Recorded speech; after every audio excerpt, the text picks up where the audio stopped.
Marcelo? Oi, Dio! Então, acho que agora estamos começando, hein? Estamos no ar já, meu amigo? Acho que estamos no ar. Você está me Que ouvindo maravilha. bem?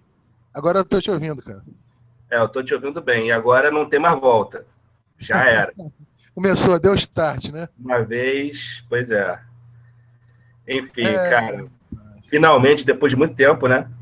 pois é, não falava contigo já fazia um tempo. Mais de um mês, né? É verdade. É verdade. E não só isso, né? Toda a ideia do Papum Ah, é, a gente. finalmente saiu do mundo das ideias e deu as caras. É do mundo platônico. Pois é.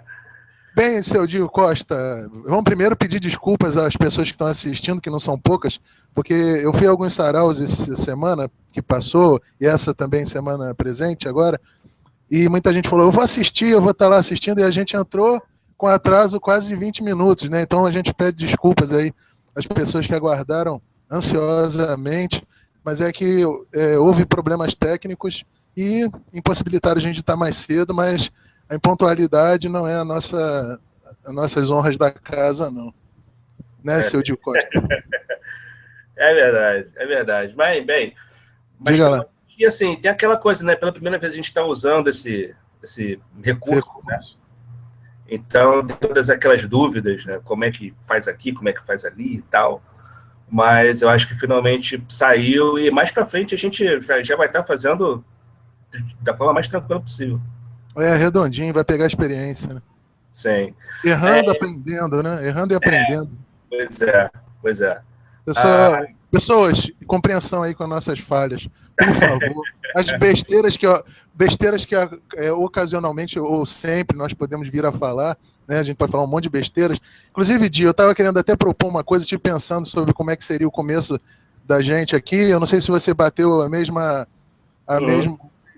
o mesmo sentimento em você, porque você deve ter ficado pensando, meu Deus, como é que a gente vai começar? Qual o start, o ponto de partida para as nossas discussões? Mas eu vai lá, você pensou alguma coisa? Falando nisso, eu vou te perguntar. Você pensou em alguma coisa assim para começar? Vamos ver se é igual o que eu pensei. Bem, eu não pensei em nada assim tão mirabolante, assim, de, oh, meu Deus do céu, só ele poderia ter pensado. Não, pensei em algo bem simples, assim, como por exemplo, explicar por que dois amigos que escrevem Exatamente! poesia Você, rapaz, nós somos eram gêmeos em esse alma. tipo de coisa. Eu vou te atropelar porque eu não gosto de atropelar ninguém falando não, mas vou te atropelar. Foi exatamente o que eu queria fazer logo de cara, logo no primeiro dia. Você, como bom professor que tem mestrado, literatura brasileira, blá, blá, blá, né? Nenhum bobo, tananana. E é professor de longa data, eu também já dou aula há muito tempo. A gente sabe que no primeiro dia de aula, no primeiro dia do encontro, a gente tem que explicar como é que as coisas vão acontecer, não é isso? O Uhum. que significa tudo isso? Então, eu vou deixar o senhor explicar, porque o senhor foi o gerador dessa ideia, quer dizer, era uma ideia que começou a partir de encontros nossos, aí foi ganhando força, você me propôs, enfim, explica aí para o pessoal que está assistindo. Bem, na verdade, essa ideia, assim, até onde eu lembro, foi uma ideia que surgiu no começo do ano, né? Quando a gente teve aquele encontro lá na Biblioteca Parque, né? Lá no centro, você, eu, Calazans e Luiz Allen, né? Isso, a gente combinou junto, assim, teve o mesmo pensamento. Eu acho que eu comecei ficando assim meio complicado, nervoso, assim, eu falei, caramba, nós temos que reunir o povo e tal, Zé. Mas acho que você também estava com isso na cabeça, né, de reunir gente bacana para discutir literatura, não é isso? Sim, sim, claro. Antes disso, Marcelo, antes de continuar, eu só queria falar o seguinte: as pessoas que quiserem entrar em contato, fazer perguntas, e, enfim, participar mesmo, quando vocês entram no link do YouTube, aparece logo embaixo alguma coisa do tipo clique para participar ou fazer perguntas, alguma coisa assim. Clica ali que vocês vão parar em uma outra página e nessa outra página aí sim, vocês vão poder mandar belas palavras de amor, de incentivo, perguntas, enfim, o que vocês quiserem. Palavras feias não, né?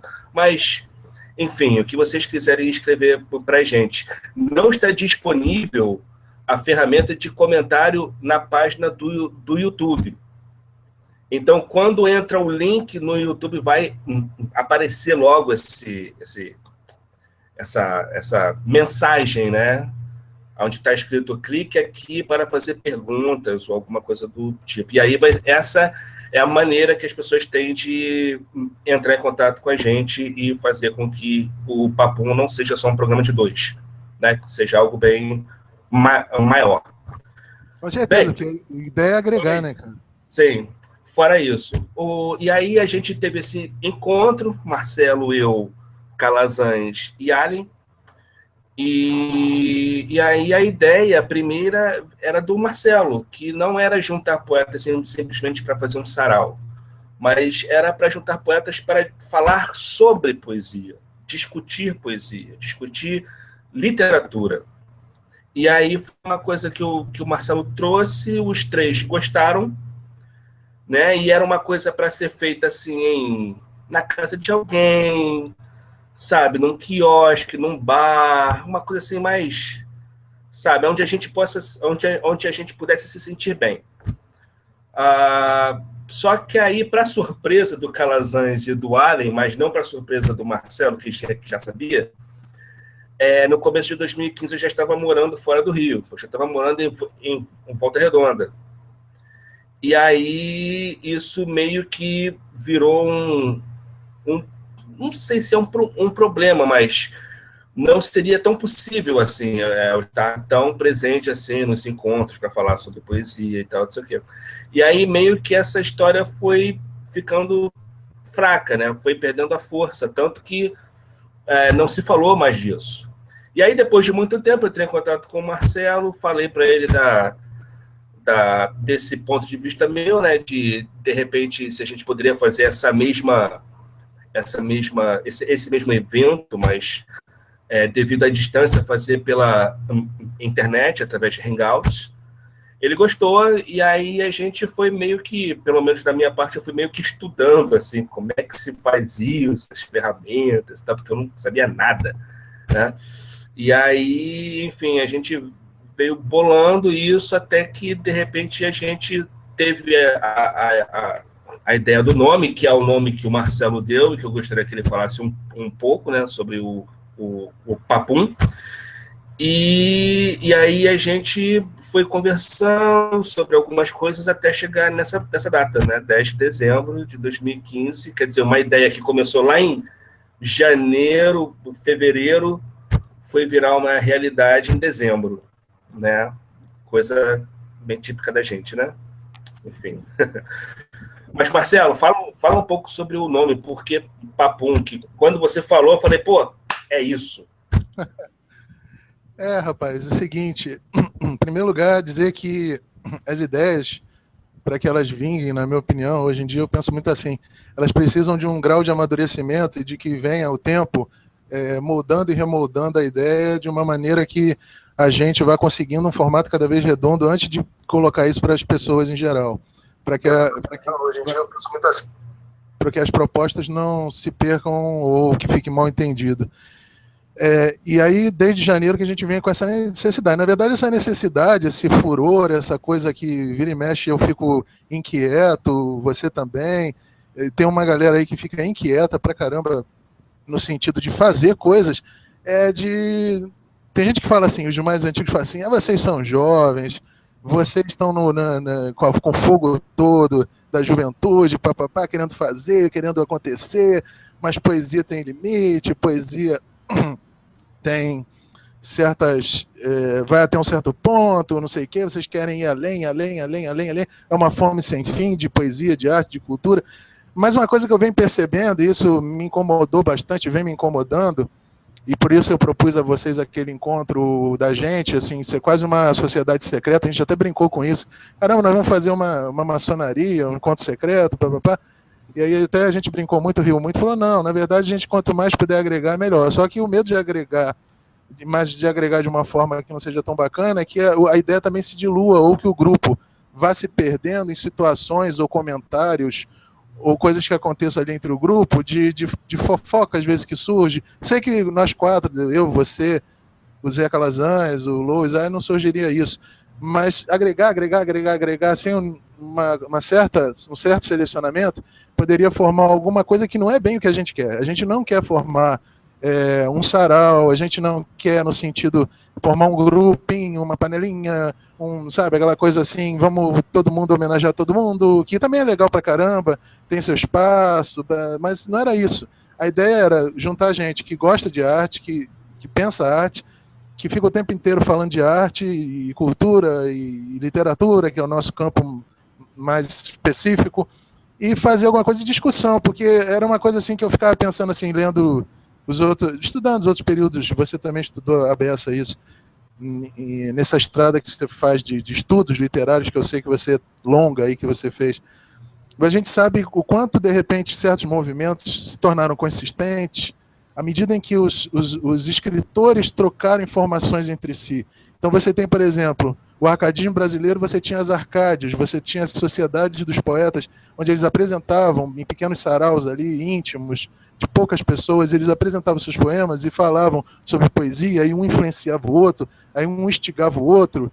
Teve já poema do Zé Calazans, que já me instigou a escrever. Você, eu acho que eu já te influenciei em alguma coisa, você a mim também. Quer dizer, esse encontro, essa troca tão rica de conversa, de diálogo, fora dos saraus, porque nos saraus a gente encontra os amigos, abraça, troca afetos, mas a gente não conversa sobre literatura, sobre as coisas pertinentes à literatura. Então, voltando para não me perder. Na Arcádia, no arcadismo, havia um entrosamento tão grande, você sabe disso, que os mineiros chegaram a fazer uma inconfidência. A Inconfidência Mineira eram os poetas dessa Arcádia mineira, junto com os juízes, junto com o nosso Tiradentes, que ficou tão conhecido, que dali era o que menos tinha patente, ou que tinha assim uma origem elite, né? Ele não era elite, o resto era tudo elite, né? Todos aqueles poetas estudavam na Europa e traziam ideias para cá. Tanto trazia ideias que surgiu, dentre as ideias literárias, também surgiu as ideias políticas, que a gente também conversa pra caramba. Eu, você, Zé, a gente troca um monte de informações políticas também. Então, naquela época do arcadismo mineiro, tinha essa situação.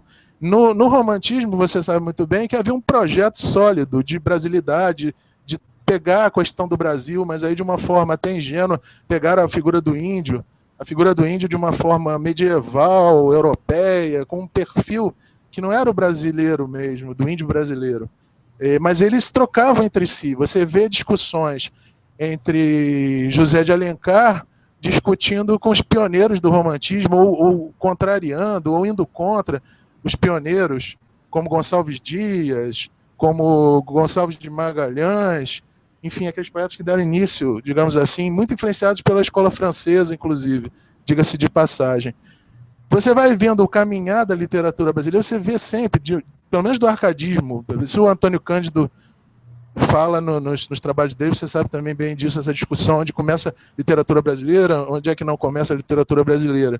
Uns vão dizer que a literatura brasileira, como Cândido, da corrente do Cândido, vai dizer que começa no arcadismo, com esse projeto consistente, discussão entre autores, fazendo uma literatura mais consistente do que aquela feita no Barroco, ou daquela feita no início do Brasil colônia. Eu hoje em dia, a minha postura de crítico em literatura é partir mais para a visão do Afonso Coutinho, que ele já vê brasilidade nas próprias peças e nos textos do Anchieta.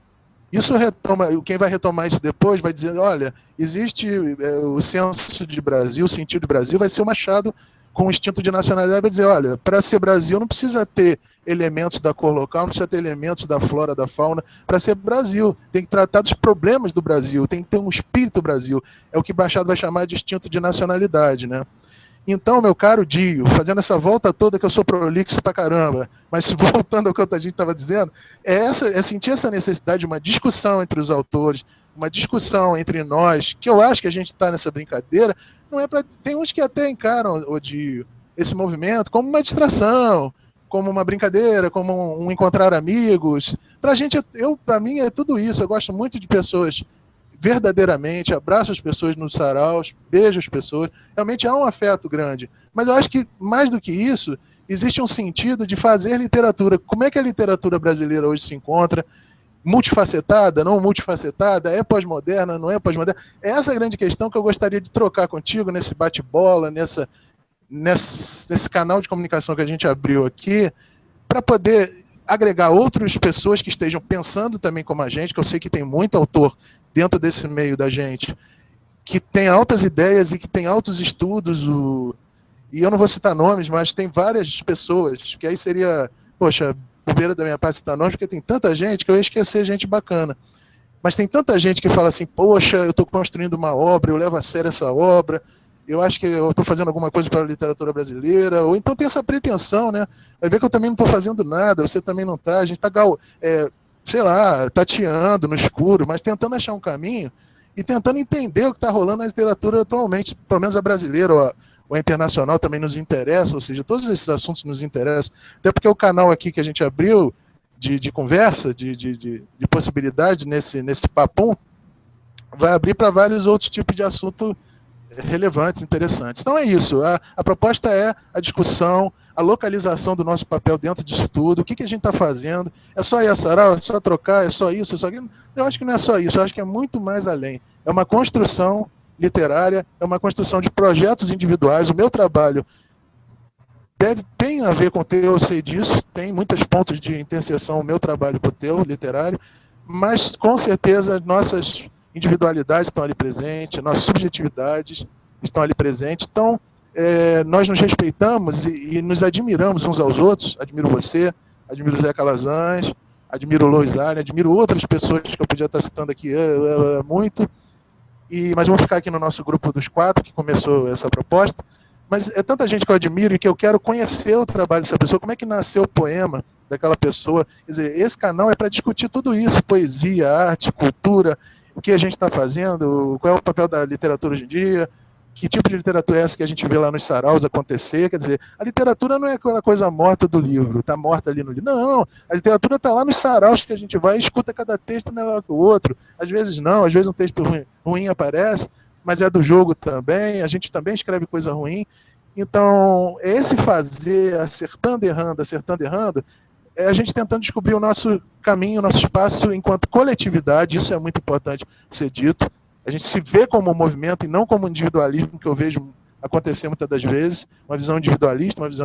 Pelo contrário, acho que a gente tem que ter uma visão panorâmica, uma visão conjuntural, mas ao mesmo tempo uma visão, claro, subjetiva, individualista, nossa, do que a gente vale para a gente mesmo e o que a gente talvez valha, não sei, para esse movimento todo que está sendo feito no Brasil, que não é só no Rio, né? Agora, respondendo rapidinho, sem dar muita volta, o nome. O nome é para tentar ser rápido, embora às vezes seja isso que você está vendo, né? Sou prolixo, estou falando para caramba. Mas é tentar ser rápido. Eu dou uma pergunta, é como a gente fazia nos nossos encontros, que a gente se encontrava às vezes de manhãzinha, eu e o Dio. Para quem não sabe das histórias, eu disse, sabemos dizer, a gente encontrava, pô, Dio, vamos sair, vamos para o sarau junto? Vamos.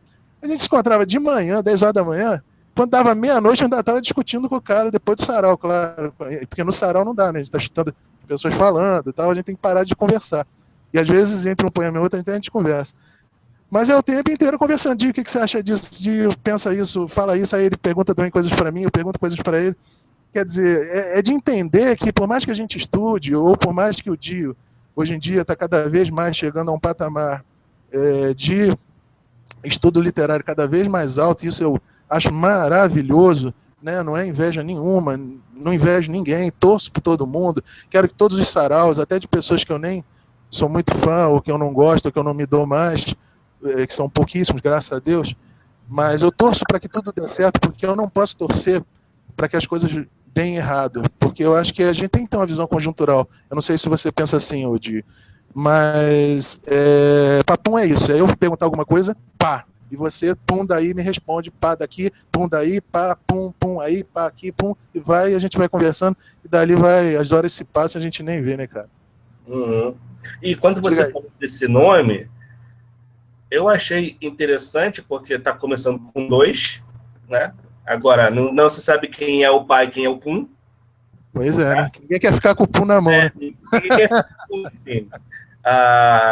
E eu vejo, assim, altamente irônico, né? Porque, assim, passa a impressão de que a nossa conversa é, assim, de jogo rápido e tal, mas, assim, já deu para perceber que não. É algo bem demorado, assim, porque a gente gosta do assunto, então a gente leva tempo nele, sabe? Se deixar, a gente vai falando, e é aquilo que você disse. sabe? Uma conversa que começa de manhã vai terminar meia-noite. Isso que a gente tem que ir para casa. Pois é.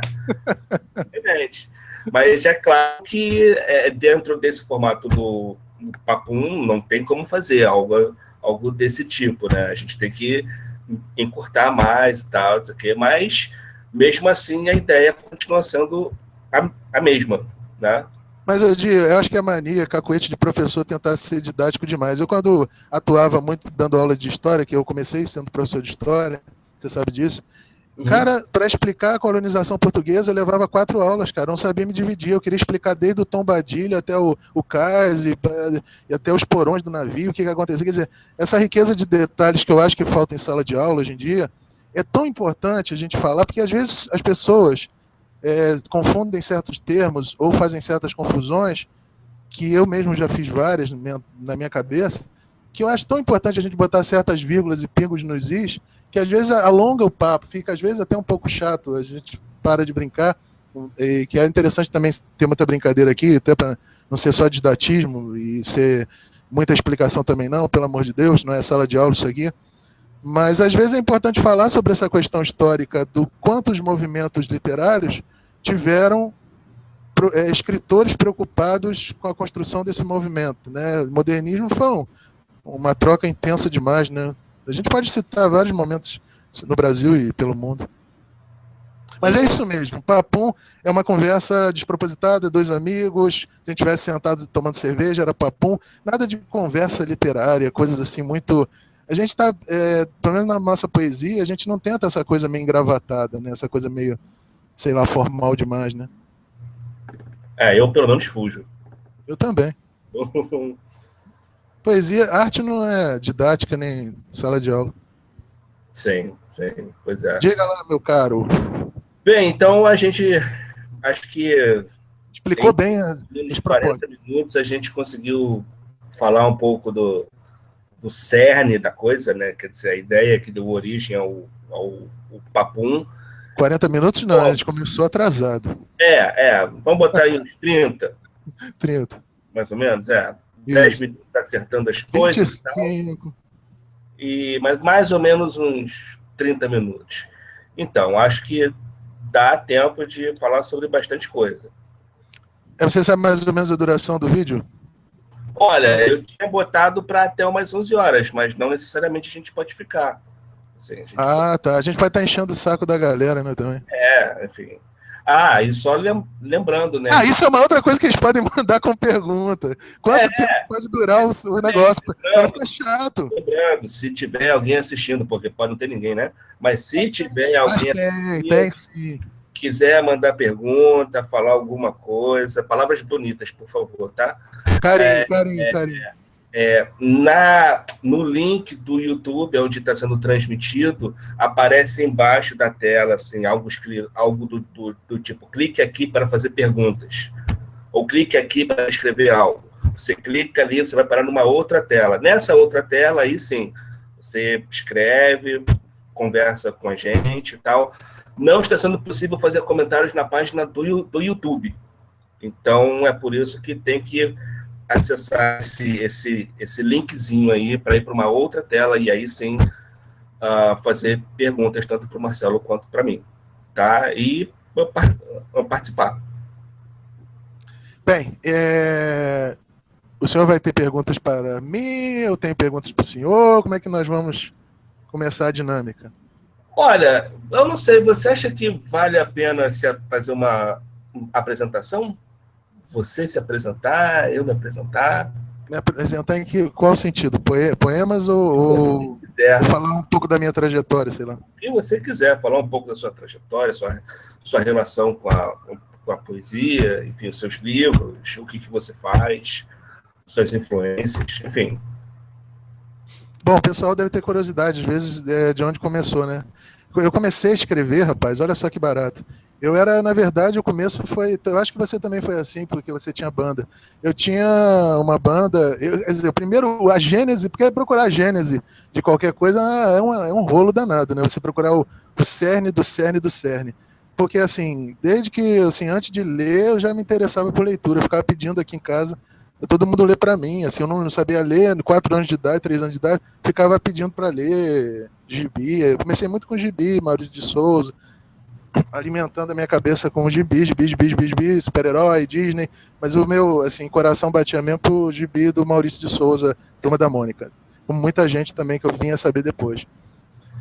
E depois que eu comecei a ler, que não dependia das pessoas, foi assim uma liberdade, assim, embora as pessoas tivessem muito boa vontade de ler para mim, mas é bom a gente não depender, ficar lendo pela gente mesmo, porque aí fica mais assim volumosa a leitura, né? Então eu li, ouvia minha mãe ouvindo Roberto Carlos, aquele Roberto Carlos de 1960, quando o Roberto Carlos ainda tinha boas músicas, na minha opinião.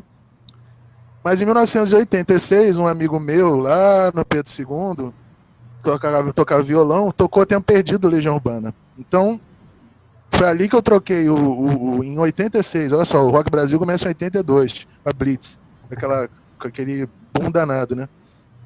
Foi o start. Mas em 86, o cara me apresenta Tempo Perdido, com uma letra que até hoje é impressionante como eu fico tocado com aquela letra. E aí fiquei apaixonadíssimo por Legião Urbana, e fui a 3 shows no Rio, foram 2 no Maracanãzinho e um no Jockey Club.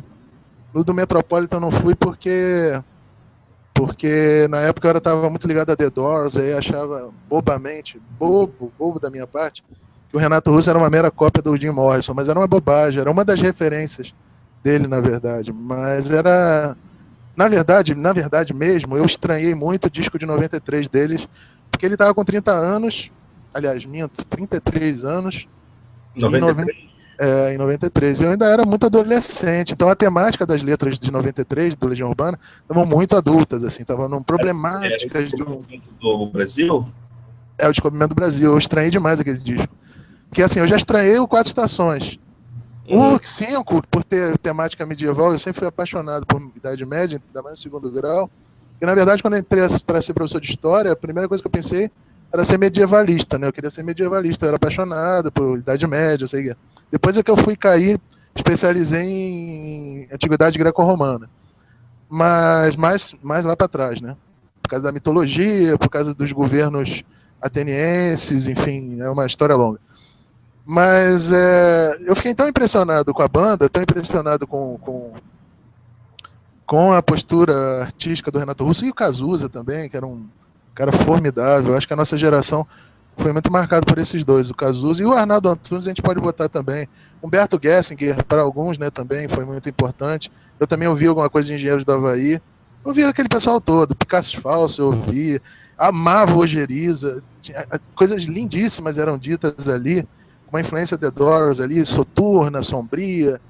E eu curtia todas as bandas, cara, mas eu ficava impressionado quando eu ia show do Legião Urbana, a devoção da plateia e a entrega dele no palco. Eu ficava perto do palco como bom fanático que eu era. Eu ficava impressionado com a voz do cara, que estava no amplificador, assim, absurdamente alto. Como é que a voz dele era encoberta por aquela legião, assim mesmo, de fanáticos gritando, tão jovens, e vivendo aquela poesia, aquela arte, aquela palavra, com uma intensidade. E eu vi ali, cara, na minha frente, eu falei, meu Deus, como a palavra faz as pessoas chorarem, como a palavra faz as pessoas se entregarem, como uma letra pode destruir, assim, ou levantar a gente, colocar a gente para cima também. E essa foi o primeiro impacto, assim, de ver. Se você vê alguns vídeos de momentos ao vivo do Legião Urbana, você vê a altura das vozes cantando em uníssono, aquilo tudo, aquela verdade. É preciso amar as pessoas como se não houvesse amanhã. Você falou isso, eu sempre disse isso, assim, tipo, se você quiser... Não sou eu que digo isso, eu simplesmente repito, né? Se você quiser conhecer uma banda, vá ver a banda ao vivo. Não, pois é, rapaz. Mas por mais que a gente saiba, como é que é, né? E assim, a Legião Urbana tinha uma coisa assim do tipo, o erro faz parte do show. Pois é, tudo era show, né? Até... Hoje em dia parece que errou, tem, ai meu Deus do céu, eu errei, por que eu fui tocar aquela nota? Não, sabe? Era do politicamente... Não era do politicamente correto, né? Hoje em dia, errar parece ser um pecado mortal, né? Uhum. Então, cara, a primeira coisa que me impressionou, que eu fiquei estatelado assim, 15 anos, 16 anos, era a força das palavras daquele cara, como ele tinha força nas palavras. E aquilo foi me impressionando. A segundo momento que eu vi que a força das palavras desse grupo foi no Jockey Club, né? Primeiro foi no Maracanãzinho, que o Maracanãzinho era bem menor espaço, 30 mil pessoas ali dentro que cabiam, acho que tinha 40 mil até, que eu quase fui pisoteado ali na entrada do show e tudo, outra passagem. Era sempre uma confusão muito grande esses shows. E no Jockey eu fiquei impressionadíssimo. Os caras com camisetas feitas em casa, com dizeres assim, palavras de ordem, né? Como trechos de música de letras dele. Do André Doria, por exemplo, os caras botaram assim: quero ter alguém com quem conversar na camiseta, né? Alguém que depois não use o que eu disse contra mim. E era uma juventude ali muito assim intensa e à procura de palavras que encaixassem na vida delas e realmente encaixavam, tanto é que isso é uma das coisas que mais se fala sobre o trabalho da banda, as palavras dele encaixam na vida de cada pessoa, ele abria muito, o jeito dele compor era de abrir muito o eu dele, o eu das letras, o eu lírico era muito aberto para todo mundo se encaixar mesmo, era proposital, ele sabia que fazia isso. E impressionantemente as pessoas vestiam aquelas letras, vestiam aquelas palavras com uma força, uma intensidade, porque aquilo, se você vê os vídeos, é tão forte até por vídeo. Se você vê, eu vi ao vivo, eu vi com as pessoas assim com isqueiros acendendo nas músicas mais lentas, mas era tão impressionante de que eu vou fazer uma analogia até grosseira. Mas se você vê os vídeos dos discursos do Hitler em Nuremberg, aquela coisa, ele fala uma coisa aquela coisa impactante assim das palavras do cara comandarem aquela massa, que é uma coisa tão perigosa, ainda bem que o trabalho da Legião Urbana, e ele viu isso perfeitamente, que depois daquele show, que foi o auge dessa neurastenia, que foi Brasília, ele viu isso tão bem, ele leu tão bem ali a realidade dele, o que estava ao redor, que ele pegou. E no Quatro Estações ele pega a Bíblia para fala de amor, amenizou o discurso, que vinha de um discurso muito político, muito agressivo. Isso, num show ao vivo, ficava do tamanho do monstro, né?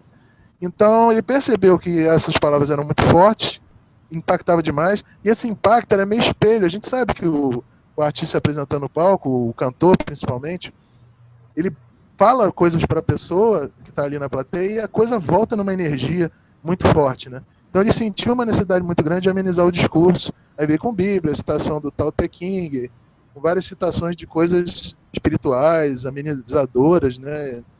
E aí o discurso se amenizou de certa forma. Mas, olha, foi ali na adolescência que eu descobri o poder que a palavra tem.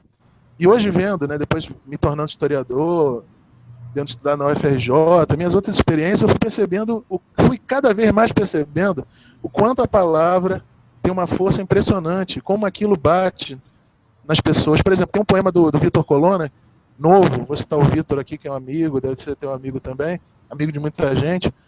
Ele tem um poema longo até, mas maravilhoso, desse novo livro dele. Se não me engano, o livro chama-se, eu não estou com o livro aqui, à mão, mas é antes que eu me esqueça, que ele fala assim: a internet é uma epidemia, estamos todos a uma tecla de distância. Aquilo me bateu tão forte, eu falei: Vitor, eu vou citar isso no meu próximo livro. Porque o sentimento do Máquina Mundi, do meu próximo livro, é o sentimento de que veio a tecnologia, mas ao invés de aproximar, como se imagina, eu não sei se aproxima. Agora, por exemplo, a gente está conversando aqui, você está em Volta Redonda, eu estou no Rio, está aproximando, cara.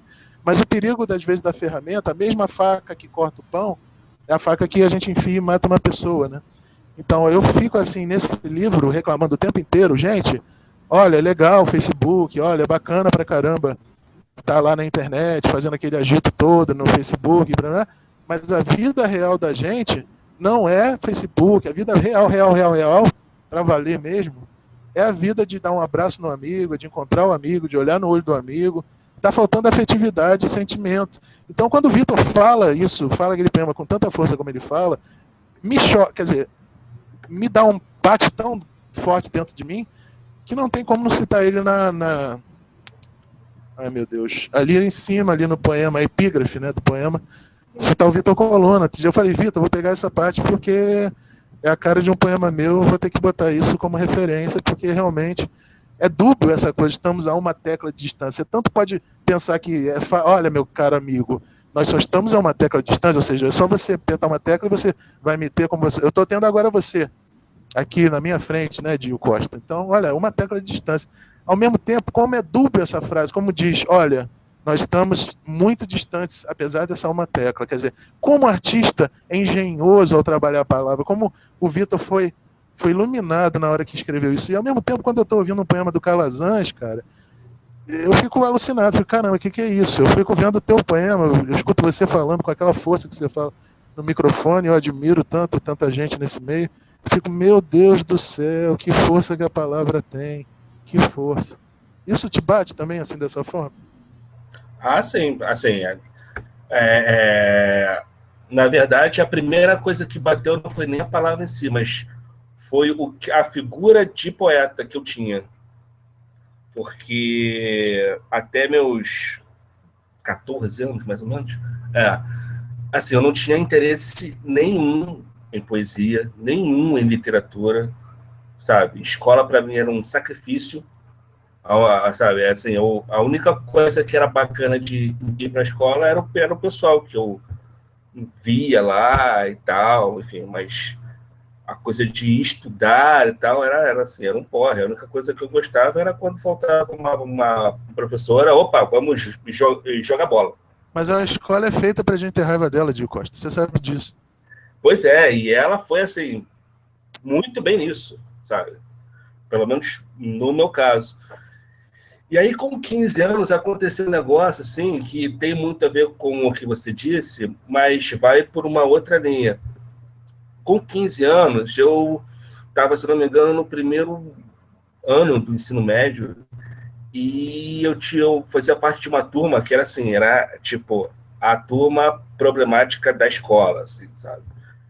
Era uma galera que não parava, que aprontava todas. E aí, num belo dia, se eu não me engano, foi numa quinta-feira, não sei, enfim, não sei. De repente eu estou em casa e sai a notícia assim: morre no Rio o cantor e compositor Renato Russo. Aí eu vejo aquilo e falo, eu já ouvi falar desse cara, também não conhecia nada, já ouvi falar desse cara, poxa, morreu. Enfim, dia seguinte, dia de aula, eu chego na escola, né, já preparado, né, para todas aquelas coisas que minha turma fazia. Tava todo mundo meio cabisbaixo, sabe? Meio que murmurando pelos cantos e tal, não sei o quê. E aí eu fui descobrir que a galera tava assim por causa da morte do Renato Russo. E aquilo me impactou muito, porque era uma galera que não tava nem aí, sabe? Tipo, qualquer coisa é coisa e vamos nessa. Mas não... É que é sentimento de um irmão mais velho que morreu de repente, né? Pois é, e aí o cara morreu e todo mundo ficava falando, poxa, eu gosto tanto daquela música assim, daquela música assada, pipipi, papapá. Isso me incentivou a querer, assim, conhecer mais, né? E aí, antes mesmo de conhecer a força da palavra, como você disse, eu percebi que grande parte da mídia chamava o Renato de poeta. E eu achei estranho, porque a visão de poeta que eu tinha era aquela visão que se ensinava na escola, que era normalmente aquela pessoa que ou já tinha morrido, ou era uma pessoa bastante velhinha, e era aquela pessoa que não falava lé concré pra gente, sabe? Pra gente que estava ali com 14, 15 anos, 16, sabe? A gente lia aquilo e, sabe, não dizia nada.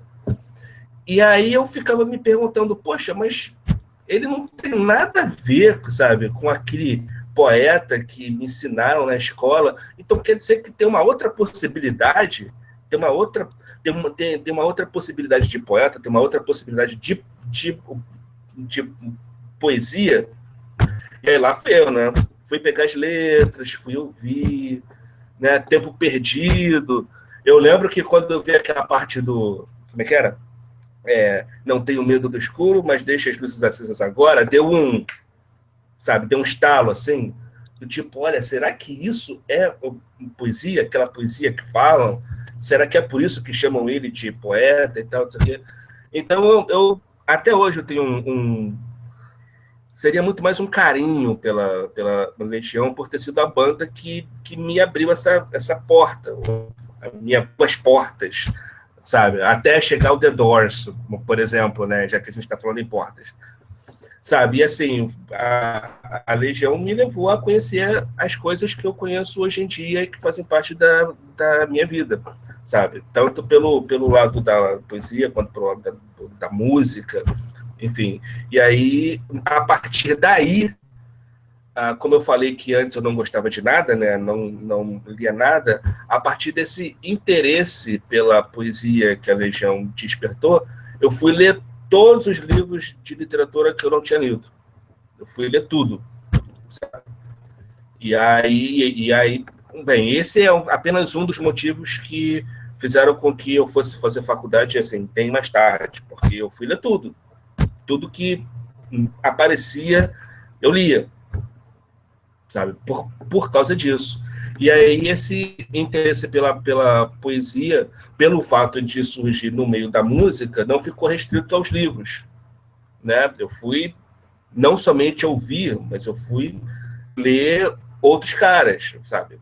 Como você disse, Cazuza, fui ler Dylan, fui ler Jim Morrison, sabe? Enfim, fui ler esses caras assim que assim, você vai lendo e você vai percebendo qual é a sua trajetória, né? E isso me ajudou muito para chegar num primeiro ano de faculdade e já saber aquilo que eu queria, né? Qual era o tipo de poesia. A minha poesia é essa, sabe? Hoje pode até ser que amanhã seja uma outra coisa, mas hoje o que eu faço é isso, sabe? E aí eu dei muita sorte também de ter encontrado professores, tanto na graduação, na pós, enfim, que nunca chegaram para mim e falaram, olha só, isso não é poesia. Poesia é aquilo outro, sabe? Nunca chegaram a esse ponto, sabe? Sempre foram aquelas pessoas que chegavam e olha, a sua poesia é assim, assim, assado. Você conhece o fulano? Você conhece a obra tal? Pesquisa, eu acho que você vai gostar disso, sabe? Nunca foi alguma coisa do tipo para me desvirtuar, para ir fazer uma outra coisa que eu não queria. Sempre era alguma coisa do tipo, olha, vai ler isso que vai te ajudar nessa poesia que você faz. E assim, a gente sabe que nem sempre isso funciona, né? Nem sempre isso acontece, né? A gente sabe que tem gente que acha que poesia é aquela única coisa e ponto. E eu dei sorte de encontrar gente que falou, olha, vai ler Ginsberg, sabe? Vai ler, sei lá, tanta coisa. Enfim, mas isso fez com que o que fez com que eu chegasse até esse ponto, é claro, dentre tantas leituras, né, que a gente faz nessa vida, para chegar nelas tem que ter um ponto de partida, né? E eu acho que o ponto de partida meu se assemelha muito ao seu, que é justamente a palavra cantada, né, através do rock, enfim. Mas olha, na verdade você está falando, eu estava pensando aqui, lembrando da minha leitura da biografia do Chacal, que eu esqueci o nome, você deve lembrar aí, daqui a pouco você fala, e ele fala sobre a questão como a cabeça dele pirou bacana quando ele foi morar na Inglaterra, e ele teve contato com o Rolling Stones, assim, show do Rolling Stones, e ele pegou uma dinâmica para a poesia dele, das letras do Rolling Stone, e principalmente ele fala muito, muito, muito sobre a grande influência do Bob Dylan no trabalho dele. Aí, ó. Isso é uma história mágica. É verdade, legal. É exatamente esse livro. Marcado aqui, ó. Até marcar. Marcadinho. Esse livro é super importante para a gente estar lendo mesmo, porque é interessante a gente rebuscar em anos assim um pouco mais distantes, assim, 20, 30, 40 anos do que a gente está fazendo agora, 50 anos até, para também entender o que precedeu, né? O que montou essa contemporaneidade aí, esse quadro atual da poesia brasileira, na minha opinião. Quer dizer, é uma máquina, na minha opinião, que foi construída, vem sendo construída ao longo do tempo. O Cândido até fala muito nisso, nessa coisa de passar o bastão, Eu não acho que seja também tão proposital assim, enfim. Eu não sei se tem esse sentido de missão que o Cândido coloca. Os movimentos mais sólidos da literatura brasileira que ficaram são aqueles que passam o bastão para as gerações futuras. Eu acho, não sei se isso é bacana, se é válido, eu não pensei sobre isso. Mas é interessante analisar poesia marginal, eu acho que é um dos meus estudos mais constantes, pós-modernismo tem sido meu estudo muito constante, mas essa biografia do Chacal é muito interessante nesse sentido, de colocar como a música pop, como o rock and roll, foi importante para montar esses poemas ágeis, ligeiros, com linguagem rápida dele, cheia de gíria, quer dizer, toda essa estética marginal dele, né? E o poder da palavra falada, né? Que é algo que ele trabalha muito bem. Sim, a questão do corpo, a questão que ele fala também no livro, a questão do corpo, a questão das apresentações, né? Os happenings. E ler Uma História à Margem foi libertador para mim, porque até, assim, já tem um tempo, mas teve uma época que eu fazia, assim, uma separação quase doentia de poesia com música, com letra de música, sabe? Não, poesia é isso, letra de música é aquilo, porque aí dava altas explicações e tal, porque isso é poesia, porque isso é letra de música e tal.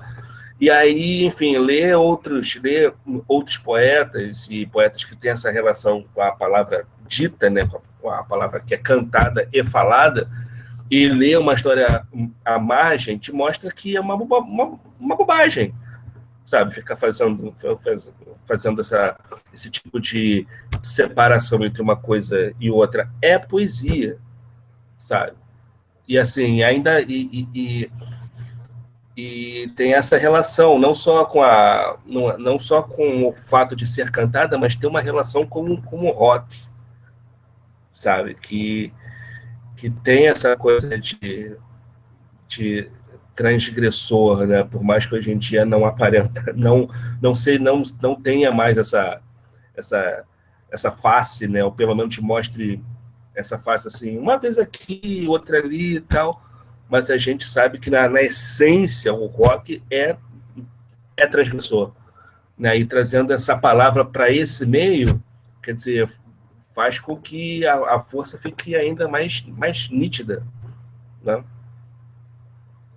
É importante esse diálogo aberto sempre com tudo. Eu, por mim, tem gente que vai achar doido o que eu vou falar, mas eu, por mim, eu achava que certos saraus podiam também abrir. Aliás, como no Pólen, eu fiz algumas experiências com rap, coloquei pessoas cantando rap no Pólen, cheguei a colocar. Isso no Pólen de 2011. Cheguei a fazer experiências até eu fiquei ali, pá! Aí eu vou fazer, aí eu vou convidar gente do funk. Ficava assim, vou convidar. Mas ficava preocupado com a visão de muitos poetas ainda no nosso meio, que realmente eles têm até um certo, né, vamos colocar aqui um pouco de razão, porque por mais que a gente use a banalidade, a vulgaridade, até na nossa poesia, porque eu já usei termos vulgares, de palavrões, de qualquer coisa, tudo é expressividade, tudo o ser humano é capaz de usar como expressividade, né? Qualquer palavra está à nossa disposição. Senão não estaria no dicionário, senão, enfim, toda palavra, eu parto desse princípio, você também, com certeza, eu sei disso, participa desse mesmo pensamento. Toda palavra é possível de expressão. Agora, eu não gosto, isso eu concordo com as pessoas, da vulgaridade pela vulgaridade, da vulgarização pela vulgarização, da banalidade pela banalidade. Se existe algum tipo de boa sacada naquilo, eu acho interessante ser usado. Agora, se for o sexo pelo sexo, o escracho pelo escracho, a baixaria pela baixaria, eu não acho bacana. Então, por exemplo, eu vi inclusive o Dalberto sabe disso, o Dalberto Gomes, ele falava um poema dele que depois ficou célebre por causa de um trecho, e isso nasceu, olha só, acho que você não sabe disso, lá no Pólen, que eu vi ele falando daquilo, eu comecei a gritar que nem um louco. Era Pólen Carnaval, ele falou um poema longo, e no fim ele falava assim: abaixa a violência e viva a saliência. Famosíssimo. Famosíssimo, né? E eu comecei a gritar, feito um dionisíaco, e aí contagiei o resto tinha assim umas 40 pessoas, e aquelas começou a gritar. Foi assim, uma coisa tão Dionisos, foi tão dionisíaco, foi tão báquico. Até hoje, né? que ficou marcado. Aí eu, depois que acabou, a energia foi tão forte que eu falei, Alberto, isso aí vai virar um refrão, cara. Isso aí vai virar um slogan teu, um bordão. Era um bordão. Mourão. Você... Eu sou o pai da criança. Eu sempre falo, não quer dizer que eu sou o pai dessa criança. O poema é muito mais longo, eu que frisei essa parte. Aí, vaidade boba minha, mas tudo bem. Aí eu fico, caramba, aquilo é vulgaridade, e talvez até possa ser visto como, sei lá, manifestação de selvageria. Muita gente que quer uma poesia mais família, mais comportadinha. Não, vocês estão exagerando, vocês estão colocando muito palavrão nos poemas, não sei o que lá. Tem esse pessoal que fala assim e fala. Porque o que acontece? Usar o palavrão não é ruim. O problema é usar o palavrão por qualquer bobagem. Porque quando as pessoas usaram isso como estética, você pega o movimento pornô do Cairo, Trindade e outras pessoas, do Eduardo Caque, se não me engano, usou também bastante, foi participante, e outros, Denise Trindade. O próprio Tanúcio Cardoso foi participante do movimento marginal e do movimento pornô. A Leila Mícolas também participou do marginal e do pornô, se não me engano, também do pornô bastante. Você via a utilização do palavrão com sentido estético. Então, por exemplo, eu vou lançar esse livro, meu segundo, tem até cartoon.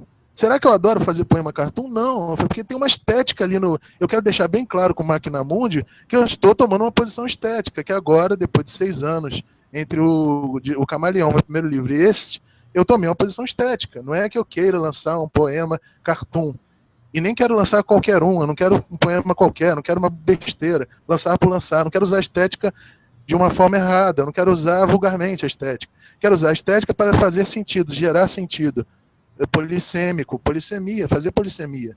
Cada cabeça que vai tirar uma conclusão daquele poema. Então a questão do palavrão e a questão da baixaria, que algumas pessoas acusam, vocês falam muito palavrão no pode, vocês são pornô, estão muito influenciados pela poesia pornô. Tudo bem, somos mesmo, uns falam acusando, outros não, outros elogiam.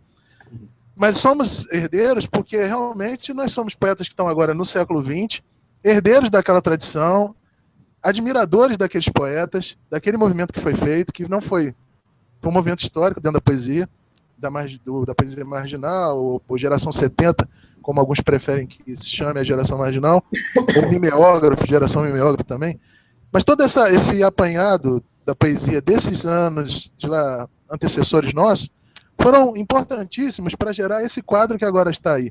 E nós não desprezamos as influências de poesia pornô. Eu vejo poesia pornô no teu trabalho pra caramba. Agora, tem um sentido estético ali, não é palavrão, fala palavrão toda hora. Fala palavrão, por questão de exibicionismo. Tá entendendo onde eu quero chegar? Algo que deveria ser uma pimenta, vira um puro arroz e feijão. Pois é, usado toda hora, sem mais nem menos, puro macaqueando, sabe? Macaqueando o Cairo Trindade, macaqueando, copiando não sei quem, a Denise, macaqueando outro poeta célebre do movimento pornô, macaqueando, sei lá quem, o Chacal, imitando o Chacal. Eu acho que a gente precisa ter nosso próprio perfil realmente literário e saber usar as armas que a gente tem. Então, o funk, como eu estava dizendo, eu estava quase levando gente do funk lá no Poli. Quase. E você tocou no ponto certo, porque eu acho que há poesia em tanta coisa diferente, coisas até que... Agora, tem funk que realmente, meu caro amigo, não tem poesia nenhuma, é só apelação mesmo, para vender, né? Aqui em Volta Redonda tem um projeto que é justamente trazer essa galera de... Assim, aqui, eu não sei no Rio, mas aqui tem muita molecada que se amarra em rap. Muita. E assim, eles... É aquele um procedimento quase que histórico, né? Eles vão ouvindo, aí chega um momento que eles começam a escrever, sabe? E aí tem essa relação, a forma como é escrito, né, com rima e tal, isso aqui, e eles acabam se interessando por poesia.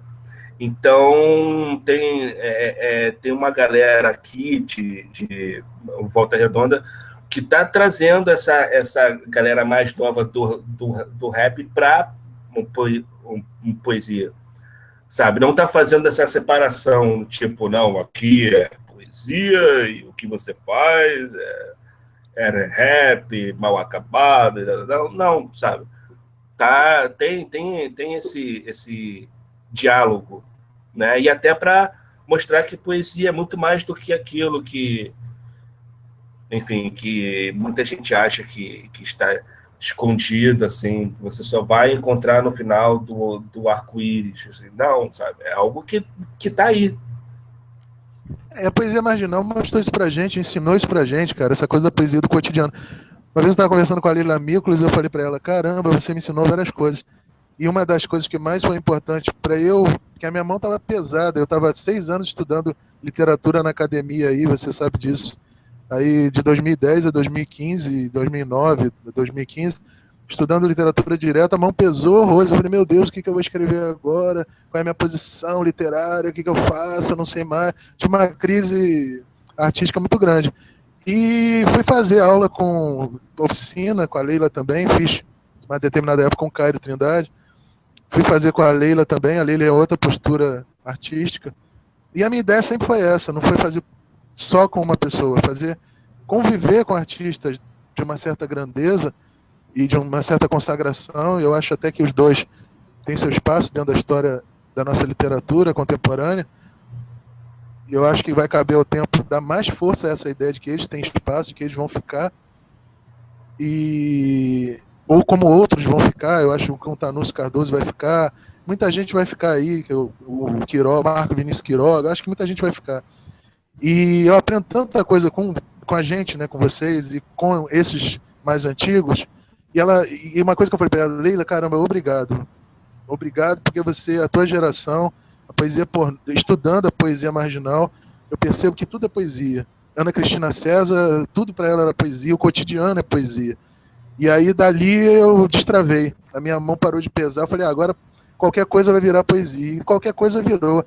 Até poema de camisinha eu fiz, que não vai sair nesse novo livro, mas talvez no próximo livro, no terceiro livro, vai sair um poema sobre camisinha, cara, uma coisa tão... Mas o jeito que você fala da coisa, por mínima que seja, acaba virando poesia. Isso eu vejo no teu trabalho também muito, de como você faz coisas assim, mínimas do cotidiano, virarem coisas grandiosíssimas. E isso me ensina muito, é muito bacana, cara. E tô aqui de público te agradecendo quanto você também me ensina, tá? Que isso. Você falando dessa coisa no cotidiano, ontem mesmo teve um sarau aqui em Volta Redonda, que se chama o Sarau A Moda da Casa, que eu acabei falando um poema, enfim, o poema deve ter já 1 mês, 2 meses, enfim, que eu sempre falo que esse poema nasceu de uma ida minha, porque assim, a Morgana estava chegando de viagem, ia chegar na... Para quem não sabe, Morgana, senhora sua noiva? Noiva, esposa, namorada, tá tudo misturado. E aí... E a poesia, misturado com rap, misturado com rock. Pois é. E aí ela estava chegando na rodoviária, era meia-noite, e aí eu não sei por que cargas d'água, por mais que eu more perto, mas eu não sei por que cargas d'água, eu falei, vou a pé. Eu fui, tipo, 11h30 da noite de um domingo, você pensa, né? Em Volta Redonda ainda dá para fazer isso, né, meu amigo? Pois é. Eu saí com aquele pensamento de, Rio de Janeiro, já enfrentei coisa bem mais barra pesada, a rodoviária aí logo ali, eu vou andando tranquilo e tal. Só que aí é aquela coisa, né? Volta Redonda é uma pequena cidade grande. Então a gente vê certas coisas assim, sabe? Então, e aí saiu um poema. E eu sempre falo disso, sabe? Que assim, a coisa da caminhada, né? De conhecer a cidade, não necessariamente naquele horário onde todas as pessoas estão na rua, né? Porque aquela é a cidade que todo mundo conhece. Naquele momento eu vi uma outra Volta Redonda, tanto que eu dei o nome do poema de magia, sabe? Era aquela magia de um domingo perto de meia-noite que Volta Redonda tem, que Volta Redonda não tem numa segunda-feira às 10 da manhã, sabe? É uma outra coisa. E eu acredito que não seja só um fenômeno de Volta Redonda, mas das cidades, num geral, né? Uma coisa é uma cidade às 5 horas da tarde de uma quarta-feira, outra coisa é a cidade num sábado, 3 horas da manhã. Né? Enfim, e aí aquela coisa, se eu tivesse pego um ônibus ou pego um táxi, não existiria esse poema. Esse poema que as pessoas vão nos saraus, sempre falam, poxa, fala aquele poema lá e tal, não sei o quê. Quer dizer, é esse tipo de coisa, né, que o poeta faz. Sabe que eu fiquei lembrando aqui você falando do capítulo do Walter Benjamin no livro dele, Um Lírico no Auge do Capitalismo. Ele fala sobre a obra do Baudelaire e ele fala do flaner, né? Do cara que observa a cidade, o voyeur, o cara que observa, que olha, que percebe cada ponto da cidade, as pessoas, os olhares. Falar nisso em flaner, a questão da observação, do ponto de vista do artista. Rapaz, eu fui no shopping com a minha mãe há não sei, 1 ou 2 dias atrás. Tu olhava assim para a praça de alimentação, todos as pessoas que estavam sentadas se alimentando, o celular numa mão e o hambúrguer na outra, cara. Quer dizer, como tá a epidemia? Aí eu volto pro Vitor Colonna. A internet é uma epidemia. Soltem os celulares, soltem o Facebook, soltem o WhatsApp. Eu ia rir muito se eles errassem a mão. Tipo, tô comendo com essa e falando com ela, de repente bota o celular na boca e mete o celular na orelha. Exatamente. Dá uma boa comédia. Chaplin tinha que estar vivo para fazer esse tipo de cena, né? Chaplin magistralmente. Chaplin, uma vez, parece que foi verdade. Tá tendo a biografia dele, a autobiografia. Ele diz que a solução que ele encontrou para mostrar para a SEGA, do Luzes da Cidade, o filme dele, Luzes da Cidade, mostrar que ele tinha dinheiro, era batendo a porta do carro. Ele só foi ter essa sacação. Parece que o irmão dele bateu a porta do carro assim, ele estava olhando e ele viu bater e falou, caramba, tem que ser um carro com uma porta imensa, então porta imensa é um carro rico, então ela vai acreditar, a SEGA vai acreditar no meu filme mudo, que eu sou rico a partir do momento que ela escutar um barulhão de porta batendo. Então é mágico, sabe, como nasce. Eu sou fissurado em making-off, né? Sou fissurado em como nasceram os poemas, como é que foi que aconteceu aquele toque de gênio, né? O Chaplin era genial. É verdade, é verdade. Isso que você falou de estar com o celular o tempo todo e tal, isso se repete, assim, não só em shopping, mas em vários lugares. Assim, já teve gente que caiu em buraco, rapaz. Já foi atropelado no trânsito, por causa de estar só ali. Eu já peguei táxi, Dio. O cara parava, cada sinal que ele parava, e ele torcia para ter sinal. Para ele falar no WhatsApp. Aí ele tinha hora que ele falava, olha, não posso mais ter, o trânsito está caótico, eu não posso mais teclar, eu preciso ter atenção no trânsito, eu vou falar pela voz, mensagem de voz, hein? Pessoal do meu grupo, não sei o quê. Cara, caraca, que doença, rapaz. O cara tá doente e não sabe, né? Então tem muita gente que tá assim, presa ao vício. Eu mesmo fico aqui, às vezes, no Facebook, postando um monte de coisas que eu acho interessante. Eu falo, caramba, olho pro relógio, que o relógio tá na minha frente aqui em casa, né? Aí eu toda hora tô olhando pro relógio pra ver se eu não... Aí uma vez passaram 4 horas, eu falei, meu Deus, eu fiquei 4 horas na internet. Não pode ser isso.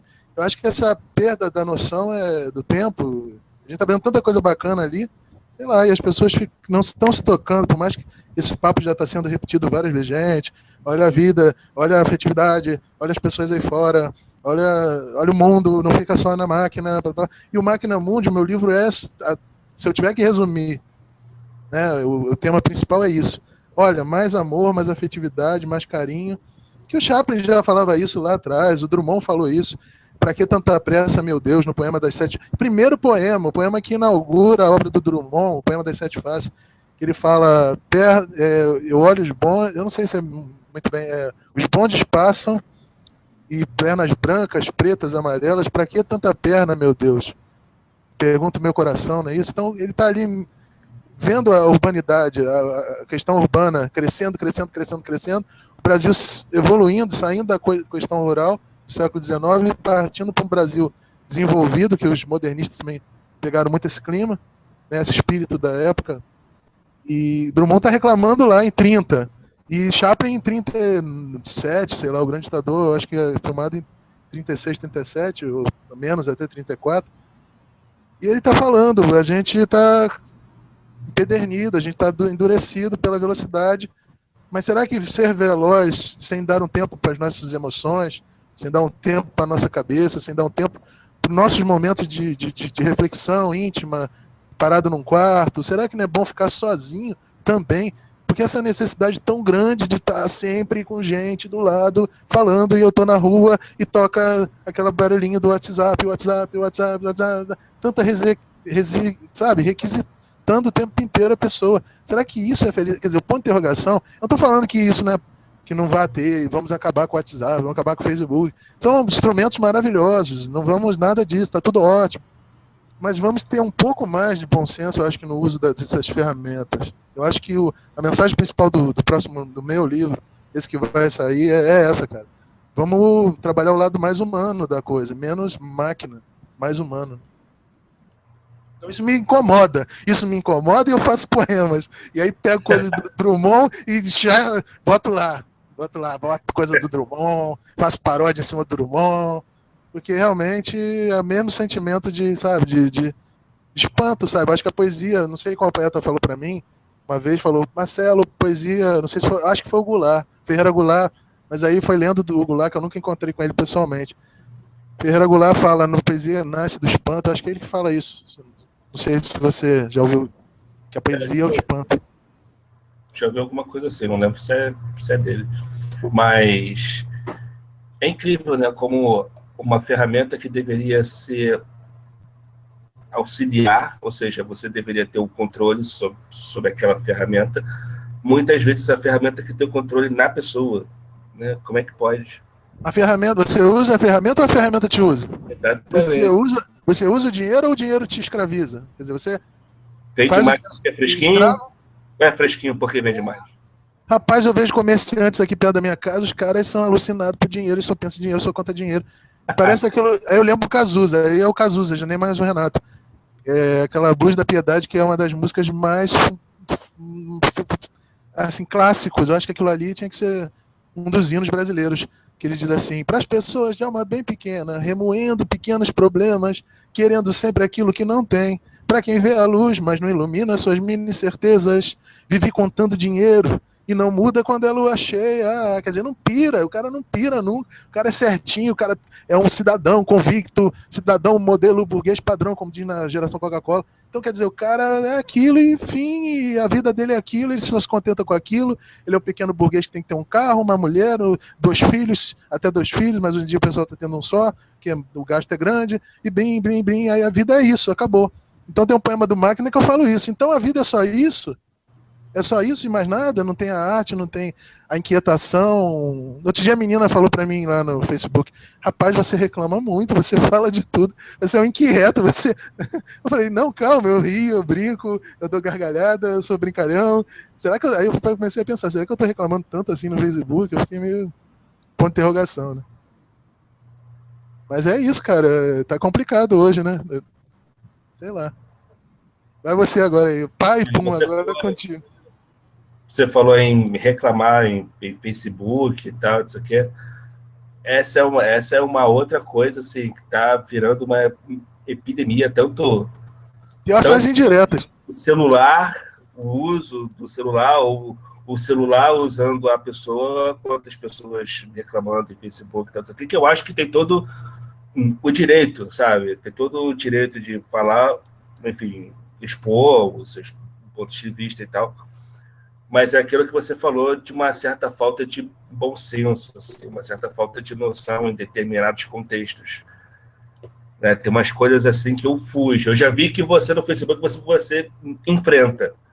Você chega lá, você posta, a pessoa comenta, você comenta em cima. Eu não, eu já, assim, a gente até já conversou sobre isso algumas vezes, né? Porque, assim, é esse lado da palavra escrita, né? Você escreve X, a pessoa entende Y. E aí você vai tentar explicar, a pessoa vai bater naquele Y o tempo todo e vai insistir naquilo. E aí depende muito do saco de cada um e eu não tenho. Então, simplesmente chego, posto minhas coisas, vejo os comentários e tchau, sabe? Como, por exemplo, teve um poema, não sei se você chegou a ver, com toda essa questão política aí que tá rolando e tal, eu postei um poema Não lembro exatamente o nome, acho que era Um País Minimamente Sério. Não sei se você chegou a ver. Você fala res pública? É um que você fala. Foi?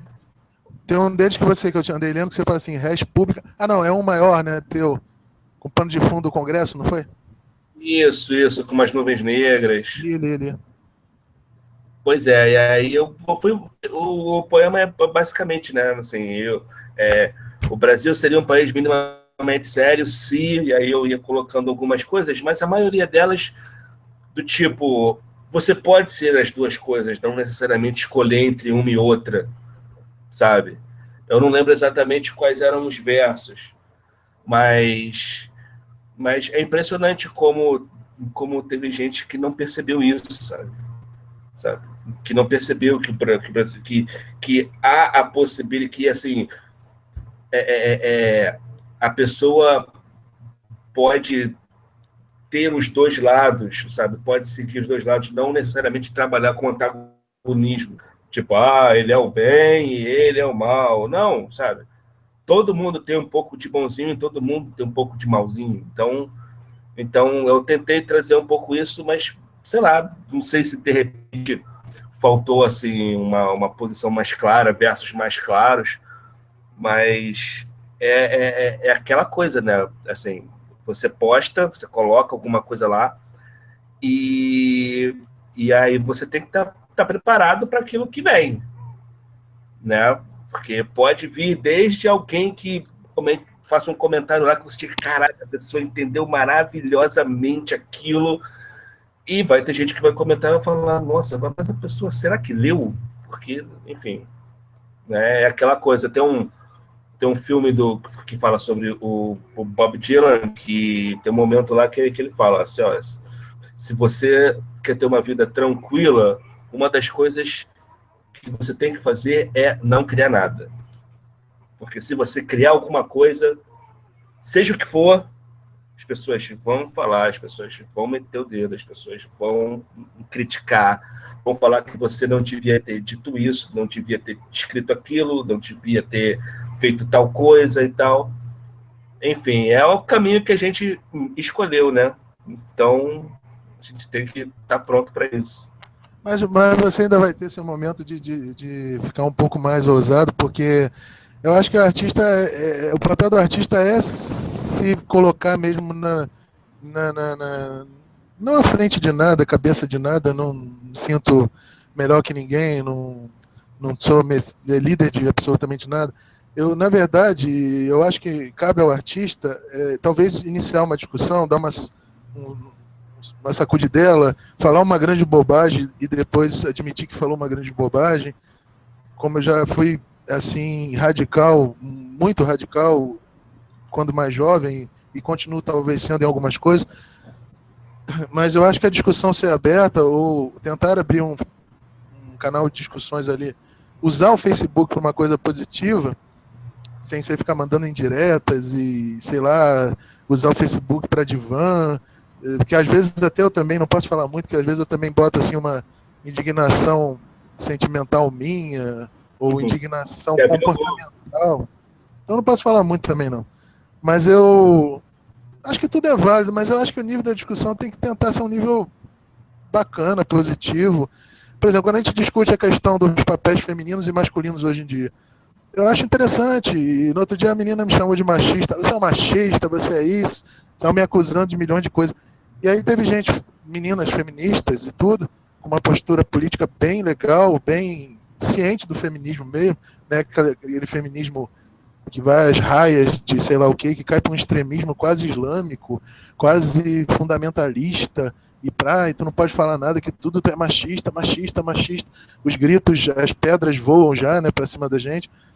Na verdade, eu estava propondo uma discussão sobre a questão do meu amigo secreto e fazendo algumas colocações e que havia também, e que a coisa foi caindo para um lado. Até uma menina super bacana, autora, que eu admiro bastante, a Flá Pérez, ponderou de uma maneira muito legal, falou assim, não, olha, recortou a minha fala, porque eu estava numa fala muito assim de incômodo. Eu postei sem assim um arcabouço teórico, nem eu fui logo postando, mas postei mais o meu sentimento de angústia perante a negatividade que o movimento estava indo para uma negatividade muito grande, que ela começou como assim, uma reclamação muito válida, muito importante, de casos de meninas que sofreram agressões e violências sexuais e coisas horrorosas e machistas e coisas que eu mesmo fico assim balançando a cabeça, meu Deus do céu, caramba, aprendeu isso aonde? Com o pai, com a sociedade machista, sei lá.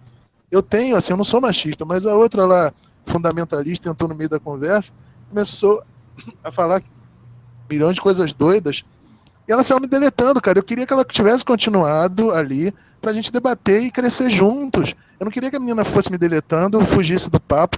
Assim, eu primeiro vou agredir o cara, vou dizer todas as palavras agressivas ou condenatórias ou julgadoras rápidas. Eu vou julgar rápido as pessoas, vou deletar o cara e vou até bloquear o cara para ver se ele some das minhas vistas. Eu acho isso muito ruim. Achei bacana, achei elegante que a Flávia fez, a Flávia Pérez. Chegou e falou, olha, Marcelo, eu acho que o que você está querendo expor aí, que você não expôs, acho, tão claramente, não ficou bem colocado, é que a coisa foi indo para um lado, começou bem o meu amigo secreto, mas foi indo para um lado totalmente de rancor, de raiva, de indiretas, de qualquer vacilo masculino ser posto nesse meu... Quando, na verdade, era o contrário, era para mostrar coisas assim, machistas horrorosas, e que realmente era um debate sério e bom. Mas foi caindo, se perdendo. E ela apontou de uma maneira tão bacana, tão inteligente, que eu falei, opa, isso aí é o debate bacana. Aí comecei a dar muita atenção para ela e queria conversar com outra menina. Só que ela foi me deletando e me xingando lá, e eu acho que printou a minha foto para fazer propaganda. Era uma autora de... Eu tenho autoras de romance, eu não tenho só poetas. Isso é um outro papo que a gente vai levar em outro dia aí, sobre por que os romancistas ignoram tantos poetas e por que os poetas não se aproximam dos romances. Quer dizer, tudo é literatura, mas os gêneros literários, eu até li isso no Facebook. Por que os gêneros literários se excluem tanto? Há tanto preconceito, tanta divisão e tantos compartimenta. Não, aqui é romancista. Então, eu me interesso muito e leio esses romances contemporâneos. Tinha uma menina na minha pós, que eu fiz pós de literatura, que era romancista juvenil, infanto-juvenil. Apesar de não ser muito a minha área, poxa, me interessa as discussões que ela estava abrindo. Acho que literatura abarca tudo. E a menina, autora, hein, Dio? Autora de romance. Começou a gritar que eu era machista, não me deu palavra nenhuma. Eu falei, olha, você que está um pouco mal informada, eu acho que é melhor você se informar, acho que você está falando algumas bobagens. Eu quis combater ela no discurso, na palavra, e não no radicalismo nem na ofensa. E ela saiu ofendendo, e acho que printou a minha foto. Olha, esse cara aqui é um poeta, mas é um machista. Começou a fazer campanha. Ela, que eu não tô nem aí para isso, sabe? Eu não tô... Pode fazer campanha contra. Eu acho que o que é importante é a discussão ser aberta, acho muito importante. E quem entender, bacana. Quem for educado, bacana, justo, sincero, amigo, ou for, assim, uma pessoa... Isso é até bom para peneirar, sabia? Pensando aqui bem, eu acho que é bom para peneirar, quando eu jogo lá uma coisa meio polêmica, para peneirar quem é a pessoa inteligente que vai saber, de repente, discutir, sabendo que aquilo ali não é para eu atacar ninguém, que eu acho que eu nunca fui ofensivo ali na minha página, mas reclamei, falei, olha, eu acho que esse negócio de amigos secretos, eu falei de um jeito que a Flávia Pérez me consertou, ou me recortou melhor a situação e debateu melhor e construiu melhor a minha crítica, que podia ter sido melhor construída. Aí eu vou fazer um meia-culpa aqui, vou assumir minha culpa. Eu devia ter pensado mais, ter feito uma coisa não tão instantânea, não tão assim de sentimentalismo, não tão de incômodo e falar, pô, isso tá me incomodando, caramba, não sei o que, porque muita gente ficou chateada comigo, falou, poxa, isso é uma arma legal, cara, porque muita gente acaba sabendo que existe violência contra a mulher, e quanto mais se falar sobre a violência contra a mulher, melhor. Mas eu não estava contra, eu não queria que acabasse o meu amigo secreto. Isso que tinha. E aí eu queria debate ali, mas aí teve gente que jogou para um lado tão baixaria, tão ruim, tão... vamos excluir logo, vamos tacar pedra logo, vamos não sei o que logo. Eu falei, meu Deus, a troca humana, o debate, a discussão sadia, eu estou aberto a me consertar, eu sou um ser humano falho. Então, quer dizer, eu não tive nem tempo de falar isso. Isso está lá no Máquina Mundi, quando eu falo assim. Parece até uma Bíblia, Dio. Toda vez que eu falo alguma coisa, eu vou citar o meu novo livro. Sabe, fica a pauta da vida. O cara tá fazendo comercial do raio do livro, caramba.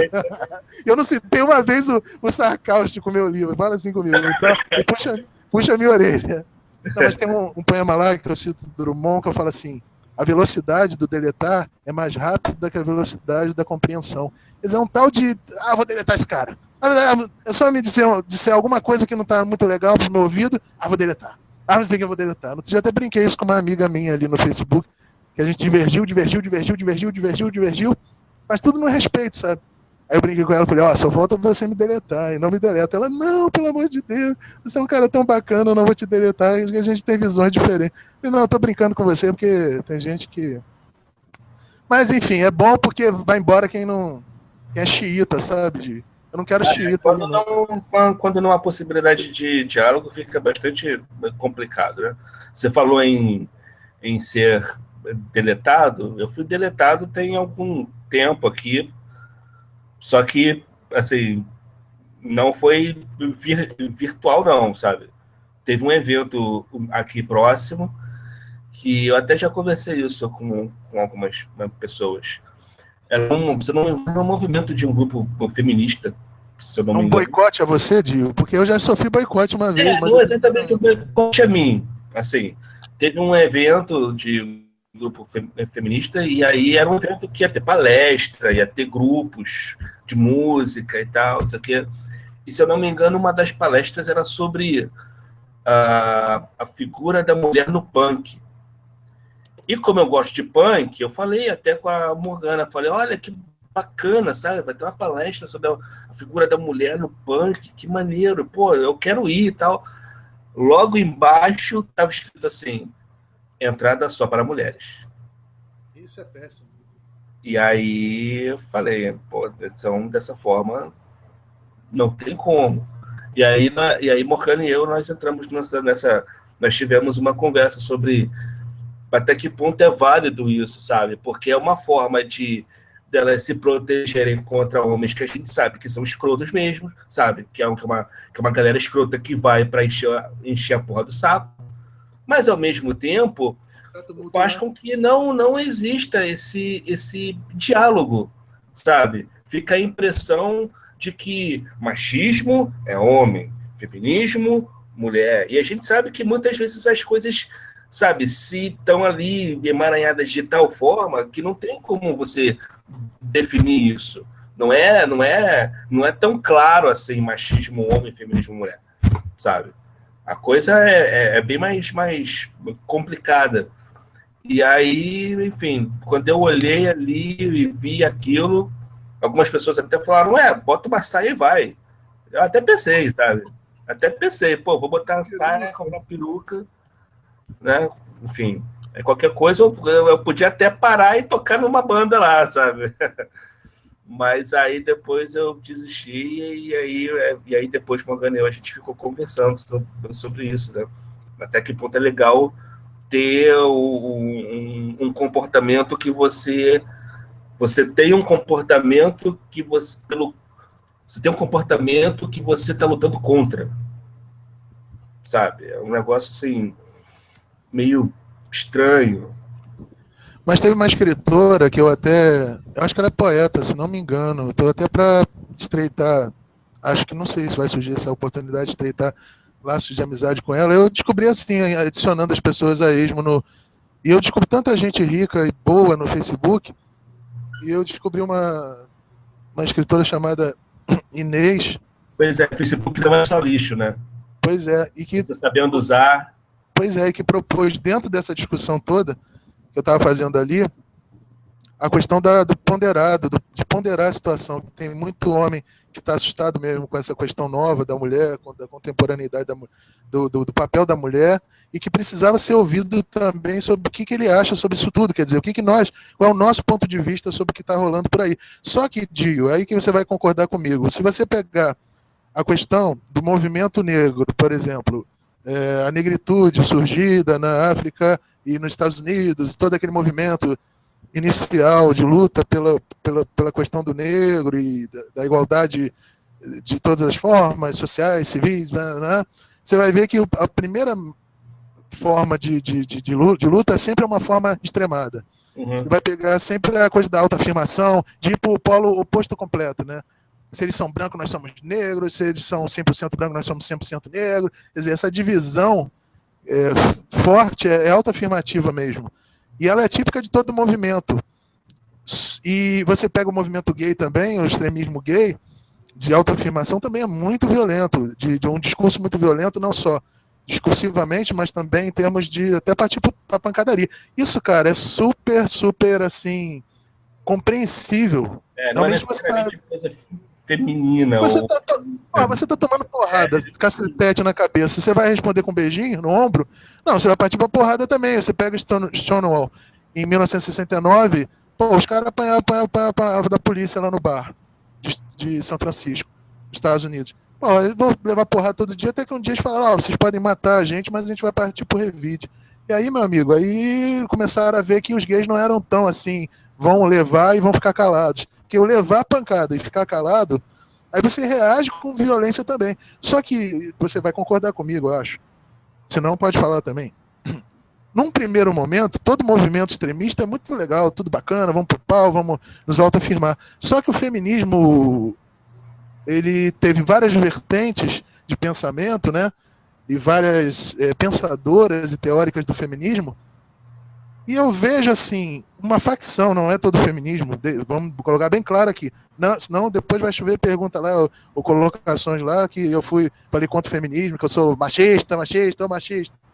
Mas uma facção do feminismo, infelizmente, nos encara como adversários, inimigos a serem combatidos, e que nós somos inimigos, que nós, todo homem é parte dessa premissa filosófica errada, né? Todo homem é machista. Marcelo é homem, Marcelo é machista. Dio é homem, Dio é machista. Então, quer dizer, essa coisa meio burrinha e beligerante de guerra, vamos revidar, vamos pegar os caras, vamos dar porrada também, vamos lutar jiu-jitsu para poder dar porrada no machista também. Quer dizer, nem todo cara é machista. Eu, por exemplo, lavo a louça, eu varro a minha casa, eu tenho uma postura de ponderação, como teve a Inês, que eu esqueci, não é que eu esqueci, eu não sei pronunciar, vou aprender a pronunciar o sobrenome dela, eu acho que é Mongliotti, que realmente foi assim, muito inteligente também. A gente tem que colocar não só as pessoas que falam coisas estranhas, eu nem citei o nome da menina lá que me perseguiu, nem vale a pena, mas eu gosto de citar o nome das pessoas que tiveram posturas inteligentes. Ela falou assim, caramba, nós temos que ouvir os homens, nós temos que dialogar, não adianta ficar atacando os caras e achando que todo homem é ignorante, todo homem não presta, todo homem é isso ou aquilo. Então acho que essa postura agressiva, militarista, xiita, de algumas feministas, eu acho muito burrinho, eu acho ruim, eu acho que é pré-julgamento, preconceito, e acho que fecha o debate, fecha o diálogo, e é isso como você muito bem colocou aí. Você não pôde ir a um show porque você era homem, cara. Só podia mulher. Né? Assim, o problema é o lado extremo, né? O lado extremo não permite diálogo e não permite ver certas coisas. Mas o movimento negro evoluiu para outros. A palavra evolução é terrível, não gosto nem de usar. Mas mudou para outros lados. Acalmou o discurso, usou mais a teoria, usou menos o sentimento e mais. A princípio, como primeira reação, acho bacana você ser agressivo, se autoafirmar. Opa, ninguém vai me bater, não, hein? Mas depois, passado um tempo, acho que já teve muita gente que debateu o feminismo. Acho não, a gente sabe. Né? Toda aquela questão dos anos 40, anos 50, Simone de Beauvoir, Camille Paglia, mais assim, contemporaneamente. A gente sabe as teóricas do feminismo, só que essa galera acho que olha pouco, ou sei lá o que pensa, eu acho que todo homem realmente é inimigo, e sei lá, uma visão estreita, boba, preconceituosa, mas de primeira, se fosse num primeiro momento do feminismo, eu diria, pô, é mesmo, tem que sair dando braçada mesmo. Mas eu acho que já passou, já teve etapas de desenvolvimento do pensamento feminista, assim como teve etapas de movimento e da história do movimento negro. Já rolou muita história do movimento pelos direitos dos homossexuais, enfim. Então, eu acho que é burrice ficar sendo guerrilheiro, ficar sendo beligerante, não sei, cara. Eu acho que é burrice. Já passou essa fase. Tem que no Brasil, que morre de mulher todo santo dia por homem machista, safado, assassino, que ainda tem essa cabeça. O debate tem que acontecer, eu não sou contra o debate. Tem que debater muito a questão feminina. Só que precisa achar que todo homem não tá, sei lá, só porque colocam um senão. Olha, gente, acho que vocês estão exagerando aí no negócio aí. Aí pronto, machista, o cara é machista. Não vale nada, não presta, enfim. Né, como se tivesse que ser amém para tudo, né? Partir delas tem que ser amém, assim. Não é isso, é o diálogo, é a conversa. Às vezes eu falo uma grande bobagem e a pessoa vai e contribui. Do outro. Senão fica difícil. Exatamente. Tem que entender que, assim, claro, tem homem que é problemático mesmo e tem mulher também. Mas quem tenta o diálogo sabe que é através dessa conversa que vai fazer com que ambos sigam e não fiquem atrelados ali, parados no tempo, falando, porque você é mulher, porque você é homem, sabe? Não, é caminhar junto, sabe? Senão fica complicado. Vamos parar no tempo e vamos ficar nessa, sabe? Mas tem muito homem bom, inteligente, formado, culto, machista mesmo. E tem muito homem que acha que casou com a mulher, não tem que varrer também a casa, não tem que lavar a louça. Acho que as tarefas de casa não são dele. Tem isso também. Sim. Acho que só ela que suja a casa, né? Acho que só ela que sujou o prato.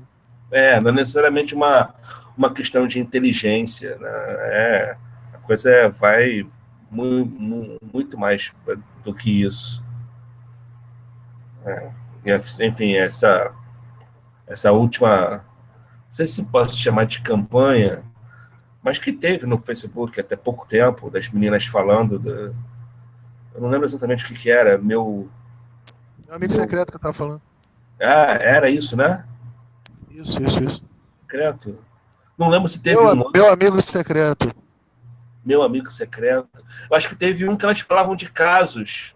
Não, mas isso começou bacana assim. Até a Flá Pérez falou, olha, começou legal, mas eu acho que o que você está reclamando aí, o que eu entendi, porque eu acho que eu me expressei e não me expressei tão claramente.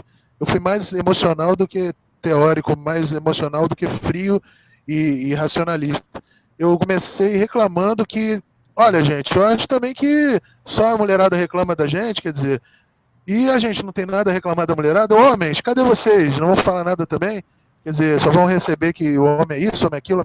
Aí a Flá, muito inteligentemente, recortou a minha fala, teorizou melhor, fez assim uma amarra melhor da minha fala, falou assim, lá embaixo, lá nos comentários, falou assim, não, Marcelo, eu estou entendendo o que você disse, porque realmente começou bacana falando da violência contra as mulheres e falando coisas realmente pertinentes, mas agora foi indo, elas já estão reclamando até do lixo que o cara não levou para a porta, ou estão dando milhões de diretas, foi para um baixo astral muito forte, foi para uma coisa muito negativa, qualquer bobeirinha do homem, jogar uma toalha talvez em cima daquela queixa clássica da mulher, né, que a gente joga a toalha, que a gente faz xixi no vaso, babá, elas já estão pegando tudo do cara, é por isso que me incomodou.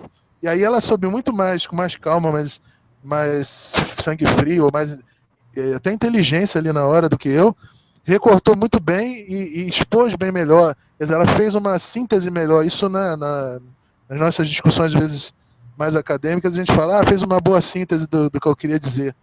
Então, realmente, ela acrescentou demais o diálogo.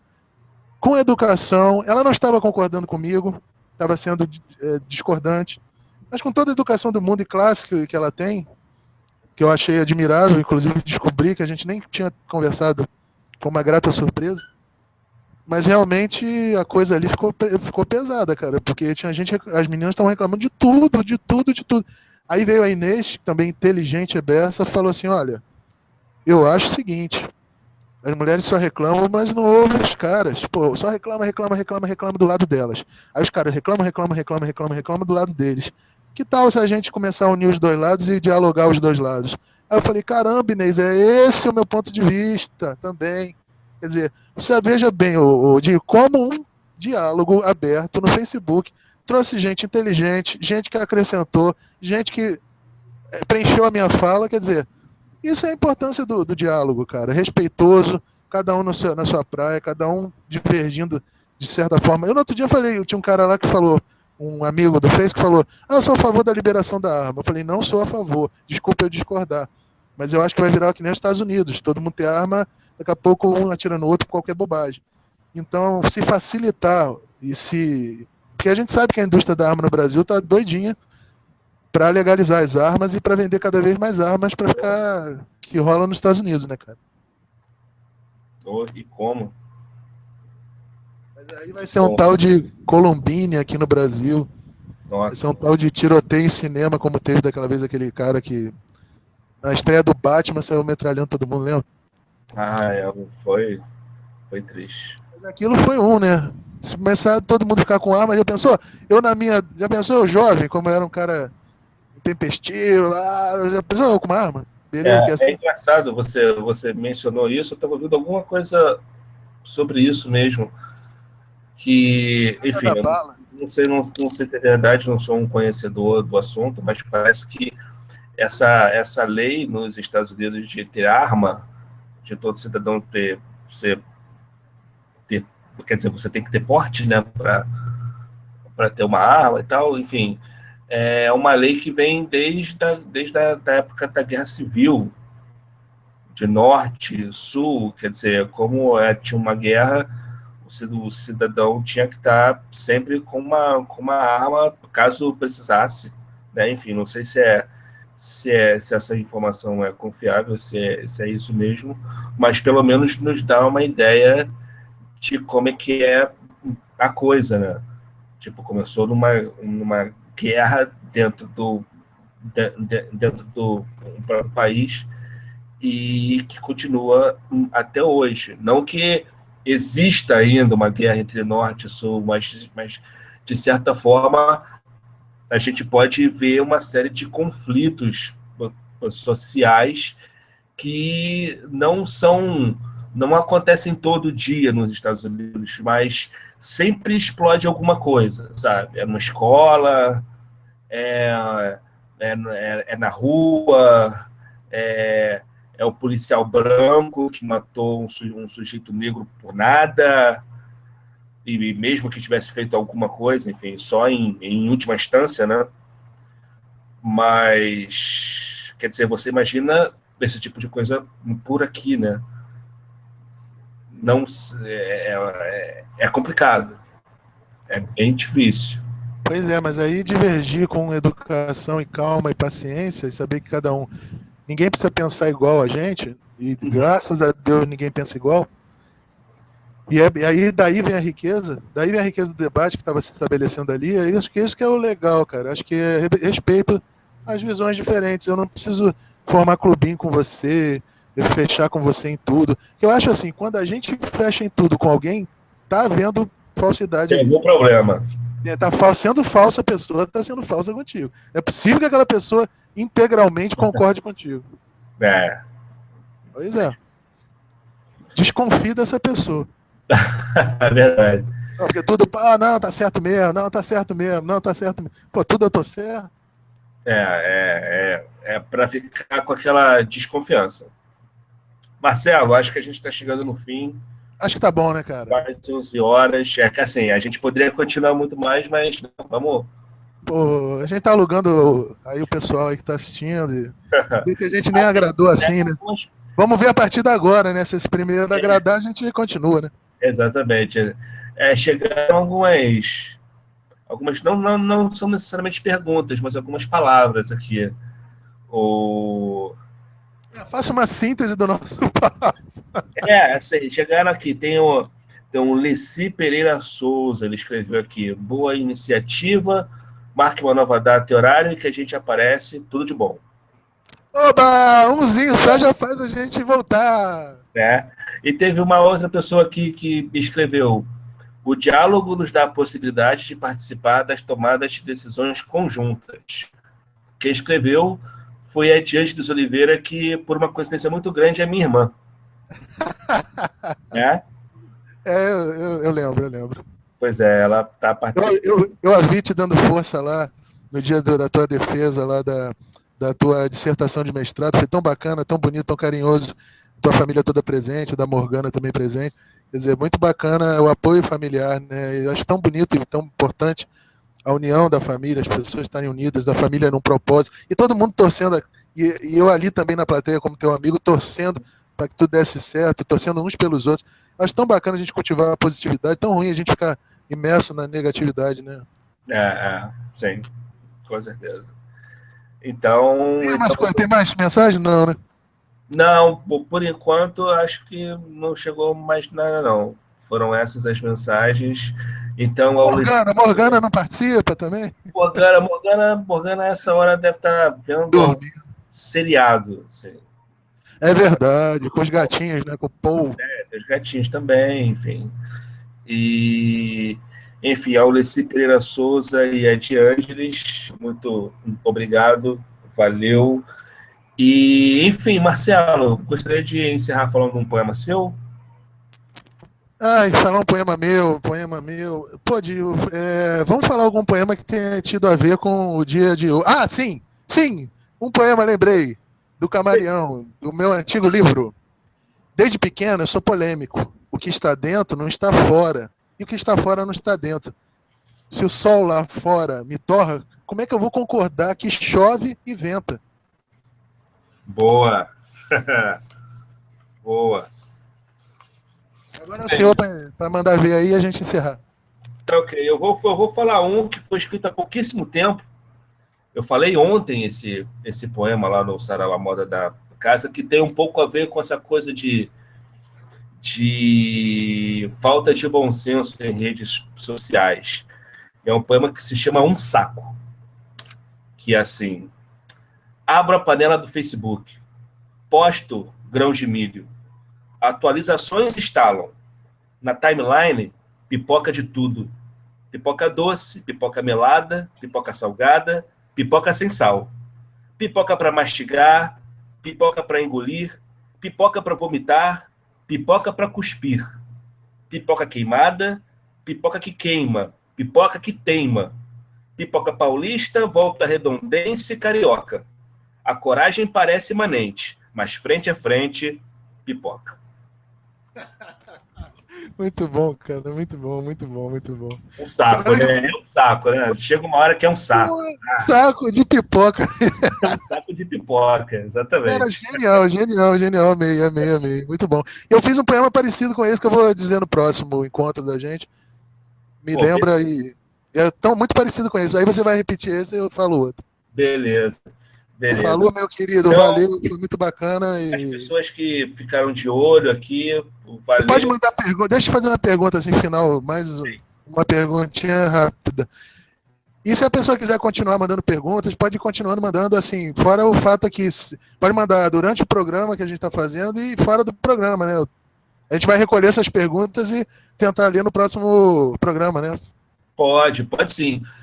Só que dessa vez, depois, quando finalizar essa transmissão vai estar no YouTube, vai estar gravado lá, e eu vou pegar essa transmissão vai estar dentro do meu canal no YouTube, que é o canal Poeresia, vai ter uma lista só para esses programas, tá? E aí lá sim, lá as pessoas vão poder fazer os comentários delas lá na página do YouTube, vão poder ver essa conversa às vezes que elas quiserem, enfim, e aí com o passar do tempo a gente vai entrar em contato, Marcelo Mourão e eu, a gente vai conversar e aí a gente vai chegar a uma data para ter o próximo Papum, mas antes a gente quer saber a resposta das pessoas, o que elas acharam, se acharam bacana, se acharam chato, se podia ter mais tempo, se podia ser com menos tempo, enfim. E para a gente ter uma ideia do que fazer para um segundo Papum. Então, vai estar gravado lá no YouTube e o Marcelo vai disponibilizar para as pessoas, eu vou divulgar, e aí o tempo vai passar e a gente vai ver se é possível fazer uma segunda edição do Papum, e aí provavelmente para 2016. Certo, Marcelo? Certíssimo, meu caro Diógenes Costa. Então, muito obrigado. Um prazer em revê-lo, em conversar com o senhor. Tudo de Não, bom aí, igualmente. a Eu cidade só maravilhosa. posso dizer o mesmo. Bom, obrigado aí e eu mandando um abraço para a família toda aí, para a irmã, para sua mãe, para Morgana, para os gatinhos, claro, para o nosso Flamengo que está ali atrás também, ver se melhora ano que vem.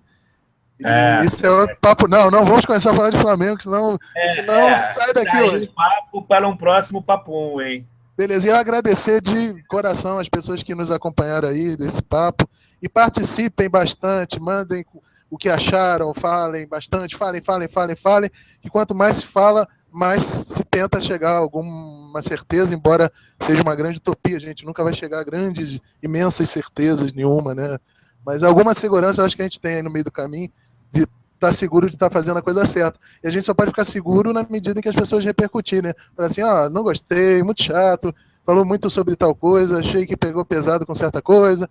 Olha, da próxima vez não fala tanto, deixa o Dio falar mais de tudo, ou então fala menos, ou então fala mais, ou então mais poema. Pô, fala o que quiser, que a gente vai estar de coração aberto para receber a crítica, porque realmente a gente só pode se consertar a partir da crítica e do olhar, que nem diz o nosso querido Sartre, que diz que a gente se vê bem pelos olhos das outras pessoas, né? Exatamente. Então é com É Sartre isso. que a gente fecha. Com Sartre, acabou com Sartre. A gente Sartre de banda, então. É isso aí. Boa. Valeu, querido. Valeu, Abraço. Marcelo. Valeu, pessoal. Um abraço. Boa noite. Tudo de bom. Valeu.